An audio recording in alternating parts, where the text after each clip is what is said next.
চট্টগ্রাম মহানগর পুলিশের বায়েজিদ বোস্তামি থানার অভিযানে একটি দেশীয় তৈরি এলজি, 1 রাউন্ড কার্তুজ ও একটি মোটরসাইকেল সহ হায়দার আলী ওরফে জনি নামে এক ব্যক্তিকে গ্রেফতার করা হয়েছে। শুক্রবার ৩ জুলাই রাতে আমিন জুট মিলস বাজার সংলগ্ন এলাকায় গোপন সংবাদের ভিত্তিতে পরিচালিত চেকপোস্টে তাকে আটক করা হয়। পরে তল্লাশিতে তার কোমর থেকে একটি দেশীয় এলজি এবং পকেট থেকে 1 রাউন্ড কার্তুজ উদ্ধার করা হয়। এছাড়া তার ব্যবহৃত একটি টিভিএস 4V মোটরসাইকেল জব্দ করা হয়েছে। ছোটখাটো ভুল বোঝাবুঝি তৈরি হওয়াটা স্বাভাবিক।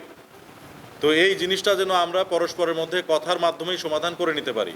আশা রাখি যে আমাদের চট্টগ্রাম মেট্রোপলিটন পুলিশ এবং আপনারা যারা এখানে সাংবাদিক ভাইরা আছেন, আমাদের মধ্যে কোনো বিষয় নিয়েই কোনো বড় ভুল বোঝাবুঝি তৈরি হওয়ার মতো পরিবেশ ইনশাআল্লাহ ভবিষ্যতে তৈরি হবে না।